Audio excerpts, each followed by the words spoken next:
Video बनाने के चक्कर में ये भूल गए हैं कि हमें कौन सी क्लिप दिखानी चाहिए, कौन सी नहीं। अब इसी वीडियो को दिखाने के चक्कर में इनका ऐसा अनदेखा रूप लोगों के सामने आया जिस पे लोगों ने इनको भर भर के गालियां दी। मैं बात कर रही हूँ मनीषा रानी का, इनोसेंट बनने वाली, सीधी सादी बनने वाली। तो चलिए इस वीडियो में आप सभी लोगों को सच्चाई से रूबरू कराऊंगी। नमस्कार, स्वागत है एक और नए वीडियो में आप सभी लोगों का। जैसा कि आप लोगों को पता ही है कि मनीषा रानी दुनिया के सामने जबान बहुत तेज लड़ाती हैं। दुनिया को जवाब देने के लिए इनका जबान टर टर टर टर बोलता रहता है, लेकिन जब बारी आती है अपने पति की तो इनका जबान जैसे सिल जाता है, फेविकोल चिपक जाता है। तो आज इनका असली रूप दुनिया के सामने दिख ही गया। कई दिनों से इस बारे में बात हो रही थी, 2-3 दिनों से बात हो रही थी कि इन्होंने किसी बच्ची को खरी खोटी सुनाई है, खूब खरी खोटी, सिर्फ एक ड्रेस को लेकर। मनीषा ने अपना पर्सनल एक असिस्टेंट रखा था जिसको इन्होंने खरी खोटी सुनाई है। वीडियो बनाने के चक्कर में, डॉलर कमाने के चक्कर में, इनका जो वीडियो एडिट कर रहे हैं, जो इनका वीडियो क्लिप ले रहे हैं, धड़ाधड़ वीडियो डाल रहे हैं कि कुछ भी अनकट नहीं करना है, सब कुछ दिखाना है। उसी दिखाने के चक्कर में इनका असली रूप दिख ही गया। मैंने एक देखा वीडियो, हालांकि इन्होंने खरी खोटी सुनने के बाद वो वीडियो प्राइवेट कर दी है। वो उनके वीडियो YT पे नहीं दिखने वाला है, उनके चैनल पे नहीं दिखने वाला है, YT पे दिखने वाला है। किसी ने उनका वो क्लिप काट कर लगाया हुआ है जिसमें मैंने देखा कि ये मेकअप करवा रही हैं। मेकअप करवाने के बाद ये बाहर नहीं जा सकती क्योंकि इनका मेकअप लुक जो है रिवील हो जाएगा उनके फ्रेंड के बीच में, है ना। तो फाइनल लुक लेकर जाएंगी तो थोड़ा सा उसका अलग ही एक प्रभाव पड़ता है। तो ये पर्सनल एक अपने पास लड़की रखी हैं जो इनके रख रखाव के लिए है। इनका ड्रेस, इनका मतलब जो भी इनको ज़रूरत की सामान है, उस लड़की के जिम्मे इन्होंने दिया है कि तुम मेरे पास रहना और तुम दिखाना, तुम देना सारा कुछ, जो भी चीज़ें मुझे ज़रूरत की लगेंगी। वो लड़की गलती से कहीं चली गई।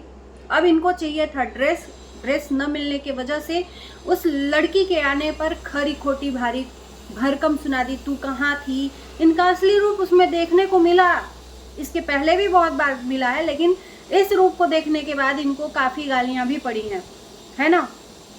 तू कहाँ थी, तेरे को कितनी बार मैं 10 लोगों को बुलवा के भिजवाया। उस लड़की ने बोला कि मेरे पास एक भी लोग नहीं थे। इनकी असली सच्चाई और इनका झूठ वीडियो में दिखा, जिसमें उस लड़की ने बोला कि मेरे पास किसी का कॉल नहीं आया, कोई नहीं आया मुझे बुलाने के लिए, तो पता नहीं तेरे पास गया कि नहीं गया, लेकिन मैंने बुलाया था। मतलब सफ़ेद झूठ। अगर 10 लोगों में से कोई एक भी इनकी बुलाहट पे उस लड़की को बुलाता तो कम से कम एक लोग तो जाते ना। यानी कि ये सफ़ेद झूठ बोल रही थी कि 200 लोगों को मैंने बुलाने के लिए भेजा, और उस लड़की ने मुंह पे इनको थूक दिया कि मेरे पास कोई नहीं आया। अब जिस पे इन्होंने अच्छी खासी उनको तुझे बोला था ना, तू करके इनकी भाषा है जो कि इनोसेंट ये बनती हैं। मुझे शॉर्ट लगा कि ये हैं मनीषा रानी जिनके लिए हमने सपोर्ट किया था। और ज़रूरी नहीं है कि अगर हम किसी का सपोर्ट कर रहे हैं तो उसकी गंदगी पर भी हम सपोर्ट करेंगे, ये मेरे से नहीं हो सकता। मनीषा जवाब देने में माहिर हैं। इसके पहले मैंने जवाब मांगा था इनसे तो बहुत बखूबी सफ़ेद झूठ बोलता। झूठ तो ये बहुत बखूबी बोलती हैं। दोनों पति पत्नी बोलते हैं। इनके देवर देवरानी के एनिवर्सरी के बारे में मैंने जिक्र किया कि जिसकी वजह से अपने देवर देवरानी का इन्होंने फर्स्ट एनिवर्सरी उन्होंने अपना खो दिया था, नहीं मनाया। कम से कम उसके बारे में सोच लेती, अपना ग्रैंड एनिवर्सरी मनाने से पहले उनकी रिंग सेरेमनी मना लेती। तो इन्होंने मेरे वीडियो का जवाब दिया था मुंह बंद करने के लिए कि हाँ, मेरे एनिवर्सरी के पहले रिंग सेरेमनी मनाई जाएगी। कहाँ है वो रिंग सेरेमनी, कहाँ है? ये ऑडियंस पूछना चाहती है, झूठी रानी, ये ऑडियंस पूछना चाहती है। तो ये पूरा का पूरा परिवार इतना झूठ बोलता है कि पूछना नहीं है। एनिवर्सरी नहीं मनाई गई, लेकिन मजबूरी में वो देवर देवरानी क्या करें, फैमिली ही है। वक्त आने पे वो अपनी भाई भाभी का ही सपोर्ट करते हैं, उनको भी ट्रोल किया जाता है, तो मैं उनकी भी गलती नहीं कहूँगी।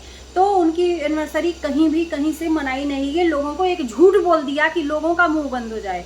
अब ग्रैंड एनिवर्सरी मनाने के लिए जगह जगह से लोगों को इनवाइट किया, उनको इनवाइट किया जिसको कोई नहीं पूछता है। बहुत अलग अलग टाइप के लोग वहाँ पर आए थे जिनको अवार्ड से नवाजा गया, सचिन मनीषा अवार्ड से। जी हाँ, सचिन मनीषा अवार्ड से नवाजा गया। मैं ऐसे अवार्ड को मतलब एवं समझती हूँ।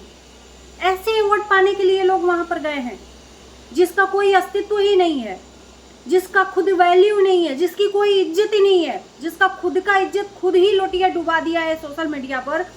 उस लोगों के पास ऐसे लोग सो कॉल्ड गए हैं, यूट्यूबर, बिकाऊ यूट्यूबर इसको कहेंगे, कुछ चंद व्यूज के लिए और थोड़ा सा फेमस होने के लिए, बदनाम ही सही। तो ये लोगों को बुलाए हैं, लोगों से खूब लूट रहे हैं। भाई जाहिर सी बात है, गोल्ड सिल्वर लोग अपने अपने ब्लॉगिंग में दिखाए हैं। सचिन मनीषा की एनिवर्सरी में गोल्ड ले जा रहे हैं, सिल्वर ले जा रहे हैं, तरह तरह के लोग हैं। लेकिन उसी में से कुछ लोग हैं जो अपने अस्तित्व को रखते हुए इनके एनिवर्सरी में नहीं गए हैं। इन्हीं के साथ के उठने बैठने वाले लोग, इनके मुंह पे ही तमाचा उन्होंने मार दिया है जोरदार। भले ही उससे ऑडियंस पूछ रही है कि आप क्यों नहीं गए हो, क्यों नहीं गए हो। उन्होंने अपने अकॉर्डिंग जवाब तो दे दिया है, लेकिन मुझे नहीं लगता कि उनका जवाब वैल्यूएबल है। कि मतलब वो जो इनके एनिवर्सरी में न आने पे जो एक्सक्यूज़ दिए हैं वो सही है। तो कहीं ना कहीं वो आने से बच रहे हैं, इस बदनामी से, इस कीचड़ में, दलदल में फंसने से वो बच रहे हैं। जैसा कि आपको पता ही है कि इन्होंने अपने वीडियो में कहा ही है कि जो मेरे एनिवर्सरी में आएगा उससे रिश्ता रखेंगे, जो गोल्ड सिल्वर गिफ्ट आएगा उससे रिश्ता रखेंगे, जो नहीं आएगा, जो मेरे लिए गिफ्ट नहीं लाएगा उससे हम रिश्ता तोड़ देंगे। तो इनकी हकीकत ये है, ये लूटना जानते हैं। फायदे की दोनों पति पत्नी है, फायदा सिर्फ कहीं भी फायदा खोजते हैं। वो चाहे एनिवर्सरी हो, चाहे कोई भी फंक्शन ये रखें, चाहे कुछ भी रखें, ये अपने फायदे की। अब आप लोग सोचो कि कितने लोगों ने इनको गोल्ड और सिल्वर ला कर दिया होगा, जिसमें से कुछ नामी लोग हैं, मैं नाम नहीं लेना चाहूँगी, लेकिन ऐसे लोगों को लोग जाकर सपोर्ट करते हैं। ऐसे लोगों को सपोर्ट करने से ही लोगों का मनोबल बढ़ता है, और गंदगी करते हैं और गंदगी करते हैं और गंदगी करते हैं। और ये सोच रहे हैं कि मैं दुनिया को तमाचा मार रहा हूँ। जो लोग मुझे बदनाम कर रहे हैं, जो लोग मुझे टारगेट कर रहे हैं, ट्रोल कर रहे हैं, उन लोगों के मुंह पे तमाचा है कि देखो मैं कितना भी गिरा हुआ इंसान हूँ, फिर भी मेरे एनिवर्सरी में इतने लोगों की भीड़ लगी हुई है। जो ब्लॉगर है ना, वो किसी भी हद तक गिर सकते हैं चंद व्यूज के लिए। लालच है ऐसे ब्लॉगर पे जो वहाँ पर गए हैं, ऐसे सो कॉल्ड गिरे हुए इंसान के पास। अब ये सोच लें कि किसी के मन में इज्जत या दिल में इज्जत हो जाए, नहीं होगा। और जो लोग मुझे अगर सुना रहे हैं ना कि तुम तो पीछे ही पड़ गई हो, तुम्हें नहीं बुलाया, अरे बुलाता भी ना तो 100 बार थूकती। सबसे पहले तो मैं किसी भी, चाहे वो कोई भी हो, मैं ऐवी किसी के यहाँ नहीं जाती। लालच है, मुझे चाहिए भी नहीं ऐसा। जो लोग आकर बोल रहे हो ना तुम जल रही हो, अरे काहे का जलना भाई, किस लिए जलना? मेरा काम है रिएक्शन देना, मैं रिएक्शन दे रही हूँ। पतल चट्टी नहीं कर रही हूँ मैं, बटरिंग नहीं कर रही हूँ मैं, है ना। तो ये है इनकी असली सच्चाई। और ख़ास करके इस वीडियो में तो मैं मनीषा रानी की सच्चाई रखने के लिए ही आई थी, क्योंकि 2 दिन पहले से ये वीडियो आ रहा था, 3 दिन पहले से लोग वीडियो बना रहे थे। इनका मेकअप रिवील न हो इसलिए ये बाहर नहीं गई। एक ड्रेस के लिए इन्होंने एक बच्ची को खरी खोटी सुना दी। ये है अपने आप में विक्टोरिया महारानी। तो ये जो दिखाते हो अपना कैरेक्टर ना, इससे आपका वैल्यू उठता है और डाउन होता है लोगों के नज़रों में। और लोगों का क्या सोचना है इनके वीडियो में दिख ही गया कि बस एक ड्रेस के लिए जरूरी थोड़े है कि उस लड़की के जिम्मे है। आप उस घर में बहुत सारे लोग आए हैं, किसी से भी प्रेम पूर्वक मंगा सकते थे, आग्रह पूर्वक मंगा सकते थे कि आप ही लेते आओ, वो लड़की नहीं है तो आप ही लेते आओ, लेकिन नहीं, उसी को वही लाकर देगी, उसी को सुनाना है इनको खरी खोटी। तो ये है so called Manisha Rani, innocent बनने वाली। दुनिया को झपट लगाने के लिए ये बहुत ज़्यादा जबान लड़ाती हैं, लेकिन अपने पति की बारी आई तो 3 महीने इन्होंने अपनी जबान सिल ली, अपनी कमजोरी को दूसरे के ऊपर थोप दिया।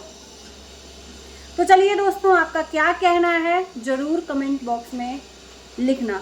इस वीडियो को करते हैं यहीं पर एंड। Bye bye.